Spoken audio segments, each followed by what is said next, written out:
When it comes to politics, and almost everybody does, the real power is swung by mysterious little men with big fat cigars who talk out of the corners of their hotel rooms. The men behind the scenes. Well, here's a scene, 79 Wistful Vista. And here's one of the little men, Mr. McGee, of Fibber McGee and Molly.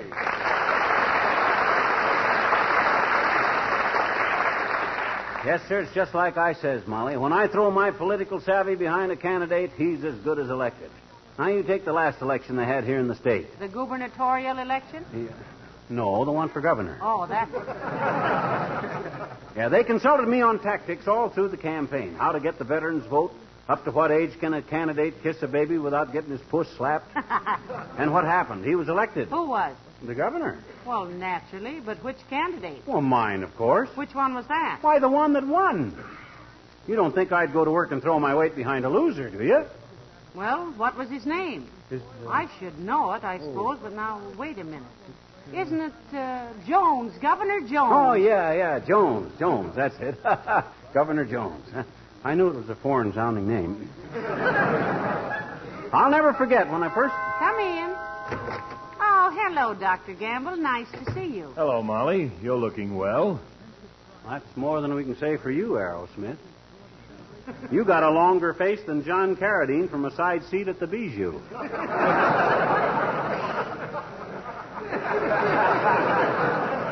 What's the matter, Doctor? One of your patients get well before you could operate? No, Super Mouse. I'm just in a bad mood. Just been realizing how badly nature has arranged things. What do you mean, Doctor? Well, by the time a man gets old enough to appreciate a 2-inch New York cut steak, he has to eat it with store teeth. When he gets to the age where he can recognize good music and literature, he's into the bifocal and ear trumpet department. And by the time he's earned enough money to go places and do things, he's too tired to go and wouldn't be able to do them.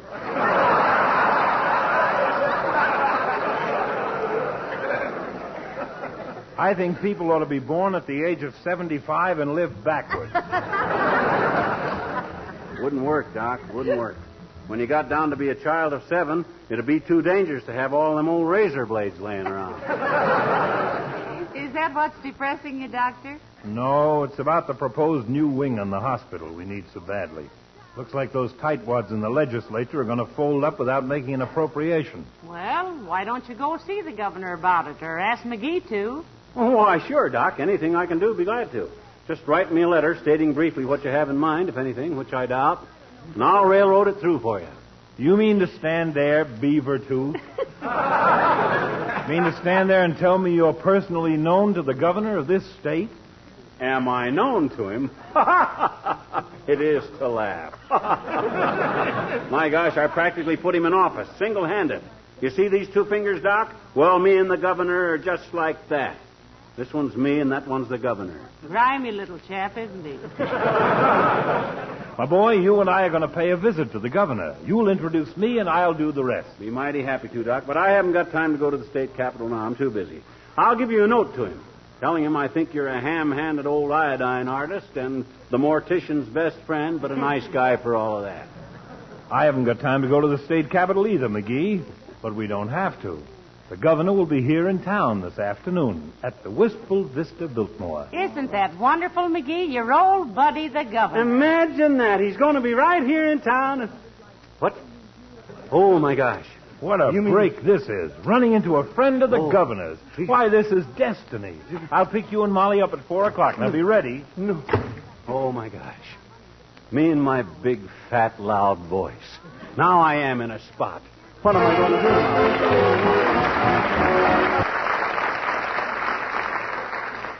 My gosh, Molly, I'm in an awful spot, you know it? I got introduced, Doc, to the governor, and I don't know the governor from John's other wife.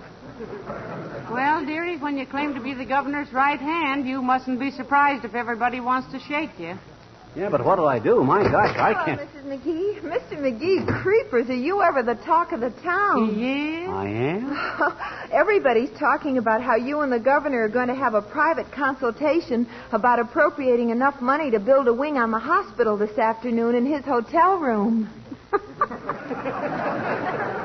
I I think a hospital wing in a hotel room would be rather unique. Imagine the house detective peeking over the transom at your fever chart. So, that Doc Gamble's been blabbing his head off, has he? That guy's got a bad habit of turning on his voice and leaving it running. Jeepers, I didn't know you were a big shot in politics, Mr. McGee. Wait till I tell the kids at the store that I've got a room at a boyhood friend of the governor's house.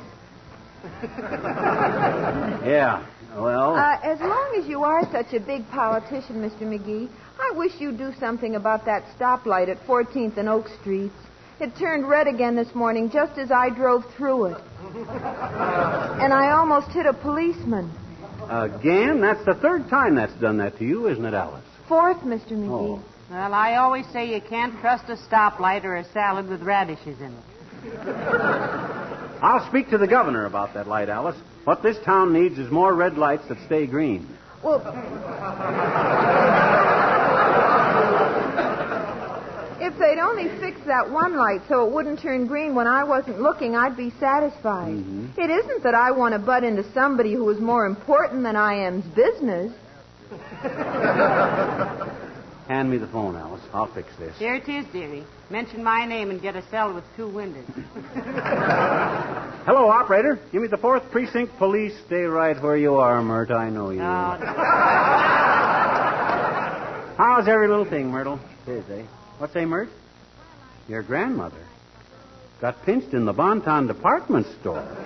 Heavenly days for shoplifting, McGee? No. She didn't go through the revolving door fast enough. What's say, Mert? Okay, I'll call later. Police department's line's busy, Alice. Well, thank you anyway, Mr. Oh, McGee. he'll keep after them, Alice. Yeah, I'll speak to the governor the first chance I get, Alice. Oh, gee, thanks very much, Mr. McGee. Tell him I appreciate it, and any time he wants to be impeached, I'll be the first to vote for him. I don't think Alice quite knows what impeached means, does she? I'm not worried about what Alice don't know. I'm worried about what I don't know, and I don't know the governor. That's what I don't know. Look, I've got an idea. Well, what is it? What is it? Don't just do there. Stand something. What about this now? Huh? Go down to the hotel right now and make an excuse to get acquainted with the governor. Yeah? And then when you go back with Dr. Gamble, you won't be a stranger to him. Say, that's a wonderful... No. That wouldn't work. My gosh, the governor's got more bodyguards around him than the Shah of Persia. It isn't the Shah of Persia. It's the Shah. That's where you're wrong, baby.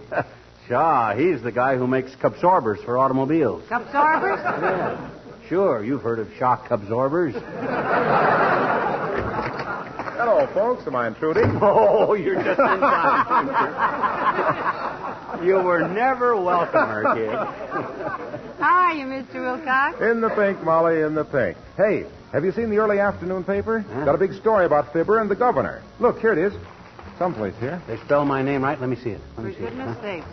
That news about McGee's being a pal of the governor certainly spread like a cowboy's knees, didn't it?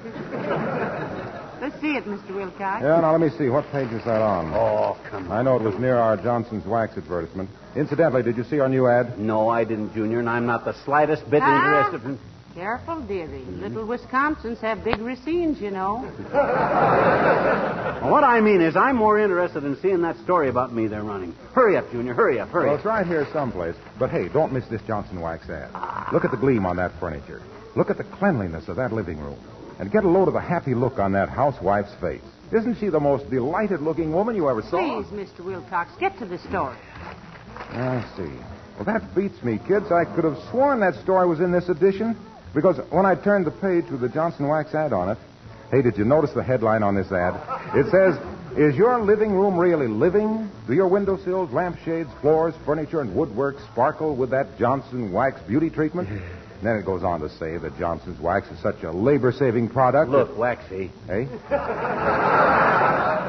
You must realize that there's very little you can tell us about Johnson's Wax. But there's a lot you can tell us about what it says about me in that paper, and why don't you do it? Yes, I'm all a Twitter myself. Well, can you beat that? I can't find it. Oh, it must be in a later edition. I'll tell you what, as soon as it comes out, if that story's in it, I'll give you a buzz. So long now. Imagine him taking all that trouble, McGee. Isn't he nice? Nice? He was ribbing us. How could he have read a story in an edition that ain't out yet? Heavenly days, I never thought of that. Well, I thought of that. He's heard about me claiming to be a pal of the governor's, and it's his little way of needling me. And that's just a sample of what I'm going to get if I can't wiggle my way out of this date with Doc. Gee, can't you think of something, Molly? No, dearie. You've dragged yourself into this mess. Oh, well. And you've got less chance of backing out than a lobster that's already on the menu. Me and my big fat mouth. Why can't I ever learn to... I'll get it. I'll get it. Come in. Oh, my goodness, Mrs. Carstairs. Do come in, Mrs. Carstairs. How do you do, my dear? Oh, I'm so glad to find Mr. McGee at home. You are? Oh, what's on your mind, Carsty? Besides that hat, which looks like 4 bits worth of material and $90 worth of sales promotion. I think that's a lovely hat, McGee. Who made it for you, Millicent? It was not made for me, my dear. It was an accident, you might say. I might, and I do. You see, when our wire-hair terrier upset the hall table, everything simply flew into the air. Some flowers, my gloves, my purse, and a handful of Mr. Carstairs' golf tees. They all came down on my head, and I simply left them there. Well, all I can say is, Millicent, if Hedda Hopper ever saw that hat, she'd never speak to John Fredericks again.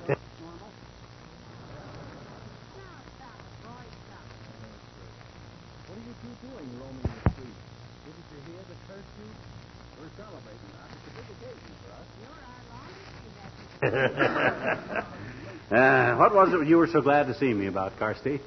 What? Oh, yes. Well, having heard that you were a dear friend of the governor's... That's putting it mildly, Carsty. We're old school chums. We used to sleep together in geometry class. Why, Mrs. Carstairs? Well, I had hoped that Mr. McGee would persuade him to come to a little buffet dinner party I'm having tonight. It would be such an honor to entertain the governor.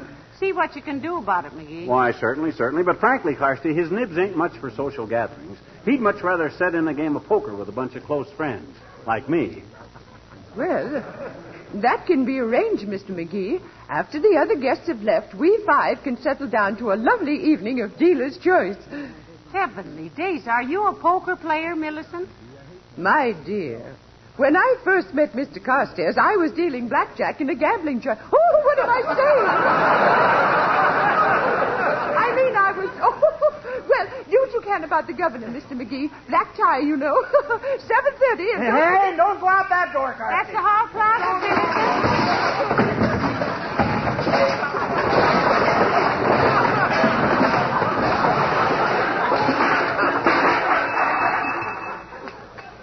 Noisy little room, isn't it?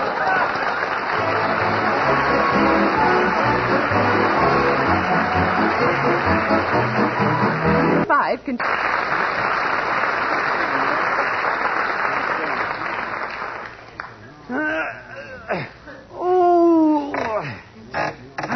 Ouch. Oh, I almost did it that time. I'll try once more.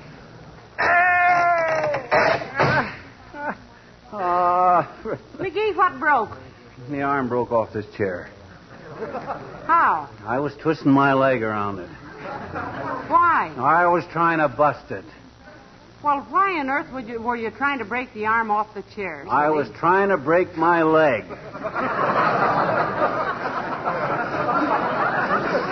It's no go, though. It hurts too much. I got to think of something else. Well, it does seem a little drastic, breaking your leg to get out of an appointment.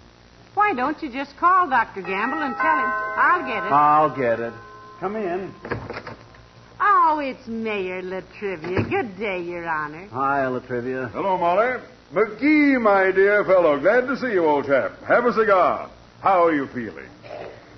I'm a little suspicious of that jolly approach, to be strictly truthful. When I shake hands with a politician, I always count my fingers afterwards.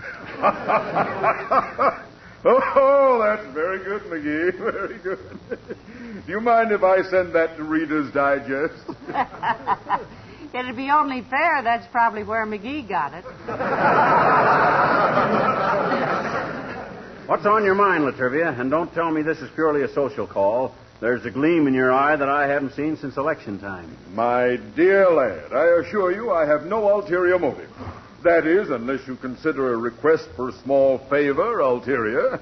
Well, considering that he doesn't know what ulterior means, Your Honor, you may proceed with whatever you have in mind. Yeah, open up, kid. What's the small favor? City treasurer get caught with his budget down? You want me to go to prison for him for a few years, or what? It's just this, McGee. As it happens, Governor Jones and I are on opposite sides of the political fence. But that does not keep me from admiring him for his integrity and decent administration. Why, since those hallowed days when our pioneer ancestors first set foot on the shores of this great country, with intolerance behind them and the wild elements, Pardon me, surrounded Mr. Mayor. on all sides by fierce savages and... did you speak to me, Mrs. McGee? She's trying to hand you your hat, Latrivia. You dropped it on the floor, Mr. Mayor. Oh, thank you. I guess that's what started me off. I always make a speech at the drop of a hat. I'm sorry. Look, McGee, just ask the governor one thing for me, will you? Ask him if the new racing commissioners... I'm sorry, Latrivia. You better ask him that stuff yourself. But I can't get an appointment with him. I've been trying all day. Then when I heard you were one of his bosom friends... Throw out your chest, dearie, and show his honor what a bosom friend looks like. Look, Latriv, once I got the governor elected, he was on his own, see? I didn't tell him how to run the state. When he comes to me for advice, that's different. But I never butt in. You better write him a letter. Very well. That's to be your attitude, McGee. But don't come to the city hall asking for favors, because you strike me as being... He didn't strike you at all, Mr. Mayor. I never lifted a finger at you, you big baby. I didn't say you did. I merely said you struck me as being I a very... was watching you both every second, and he didn't touch you. You're just whipping up a case of false arrest for assault and battery, Latrivia. I'm onto your tactics just because I won't go to bat with the governor for you. I am not whipping up a case of anything. That's perfectly all right, Your Honor. If we want a case of anything, we'll buy it ourselves.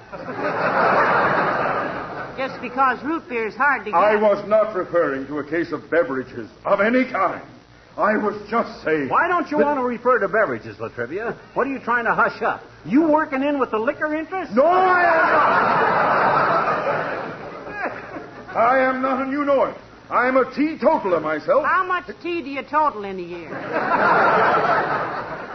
I don't teetotal. Total tea. I mean that I'm not on... Don't get so excited. Take it easy. I'm not excited. It's merely that you impressed me. Oh, so now he impresses you. Flattery will get you nowhere. I may impress you, but I didn't intend to flatter you. I merely stated that I struck you. You struck me as an assault and bat. You said you had no ulterior motive. That is what I was... The governor! He did...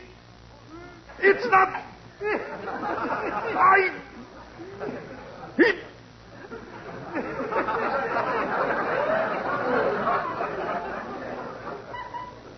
McGee...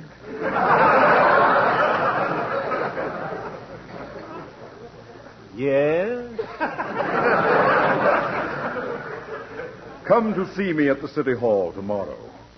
Come up in my private elevator.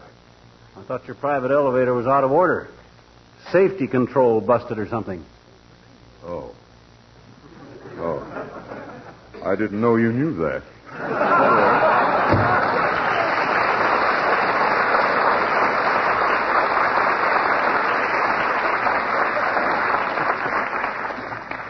Great guy, Latrivia. Except he's always trying to get me into an argument. He does very well at it, too. Well, if he thinks I'm going to talk to the governor about... Hey, what time is it? What 3 time? minutes to 4. Oh, and the dear. doctor said he'd call for you at 4, so you'd better be... Oh, dear. Come in. All ready, folks? Come on, let's go. Be right with you, Doctor. Ready, McGee? Well, I'm as ready as I'll ever be, I guess. Now, watch yourselves on that front sidewalk, folks. It's pretty slippery. Don't want little Bluegill here to break his leg. Break my... Where? You say it's icy out there? Well, come on. What are we waiting for? Let's go. McGee, not so fast. Wait a minute, Take it dearie. easy, boy. You'll slip.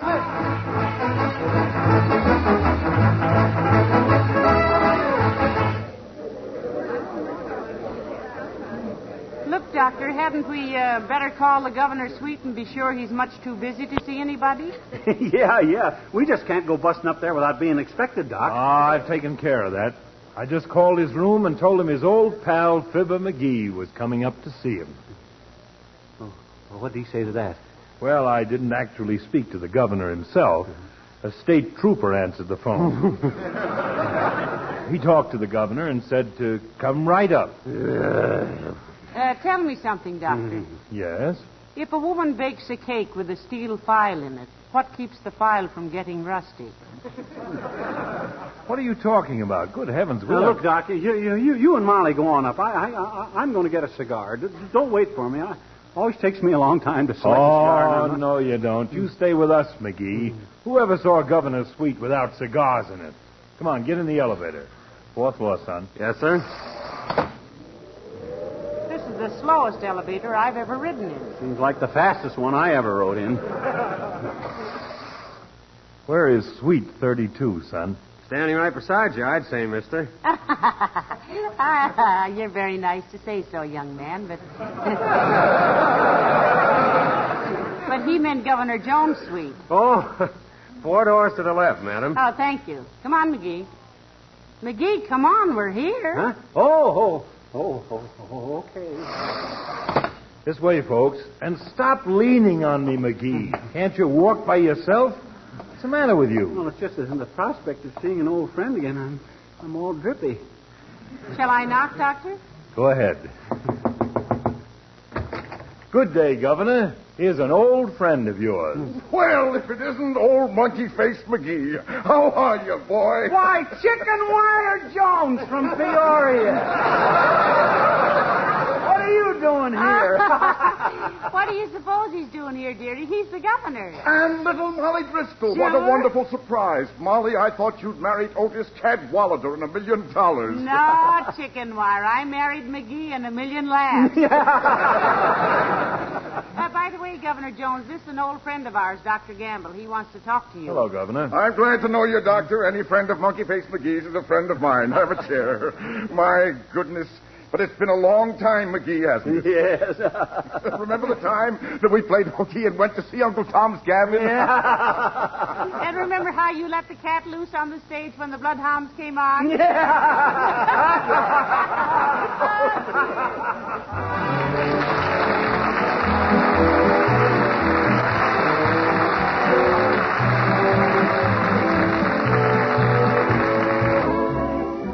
My gosh, Molly.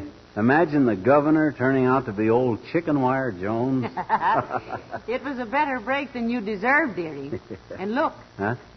they say President Truman might come through Wistful Vista next month, so... Harry Truman? Well, what do you know? I gotta go down to the station and see him. Ah, good old Harry. Why, Harry and I are Yes? perfect strangers, come to think of it. Good night. Good night, all.